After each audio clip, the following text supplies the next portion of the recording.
महाभारत के कुछ पात्र जिनका जन्म बिना पिता के वीर्य के हुआ था। महाभारत में हस्तिनापुर के राजा शांतनु तथा उनकी पत्नी सत्यवती के दो पुत्र चित्रांगद व विचित्रवीर्य हुए थे।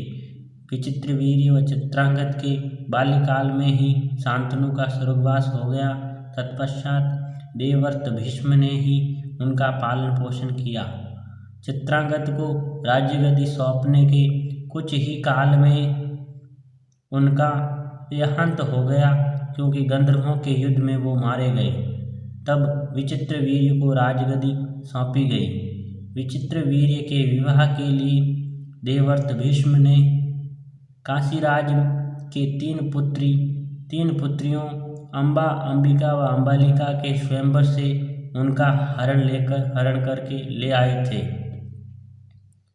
उनके हरण पर अंबिका व अंबालिका का विवाह विचित्रवीर्य से हुआ तथा अम्बा ने देवव्रत भीष्म से कहा कि हे भीष्म, मैंने अपने मन ही मन में राजा साल्व को अपना पति चुन लिया है।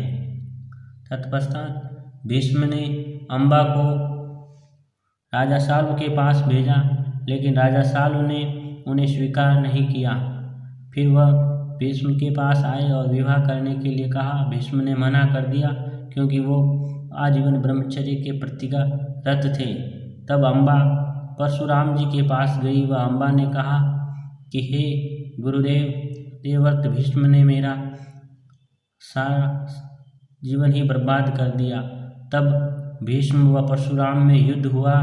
वह अम्बा उस युद्ध को देखती रही, लेकिन उस युद्ध का कोई परिणाम नहीं निकला, क्योंकि दोनों ही बहुत शक्तिशाली व अत्यंत शस्त्रों से युक्त योद्धा थे। इस तरह अम्बा जंगल में चली गई व तपस्या करने लगी। इधर विचित्रवीर्य के कोई संतान नहीं हुई। वह क्षय रोग के कारण उनका भी देहांत हो गया। इस तरह माता सत्यवती बहुत दुखी हुई व उन्होंने भीष्म से कहा कि आप कुरुकुल के विनाश को रोकते हुए कुरुकुल के वंश के लिए आप अंबिका व अंबालिका से विवाह करें। लेकिन भीष्म पिता ने मना कर दिया। उन्होंने कहा कि मैं अपनी प्रतिज्ञा नहीं तोड़ सकता। इस पर माता सत्यवती ने वेदव्यास जी को याद किया, जो कि उनके ज्येष्ठ पुत्र थे। वेदव्यास जी ने कहा, हे माते, आप अंबिका व अंबालिका को निर्वस्त्र होकर मेरे आगे से गुजरने का आदेश दें। ऐसा ही हुआ। अंबिका व अंबालिका उनके आगे से गुजरी, लेकिन अंबिका वेदव्यास जी के तेज को सहन नहीं कर सकी और उन्होंने अपनी आंखें बंद कर ली। व अंबालिका भय के कारण पीली हो गई। इस तरह उनके धृतराष्ट्र व पांडु हुए। तब वेदव्यास जी के आगे से अंबिका को पुनः गुजारने के लिए माता ने भेजा।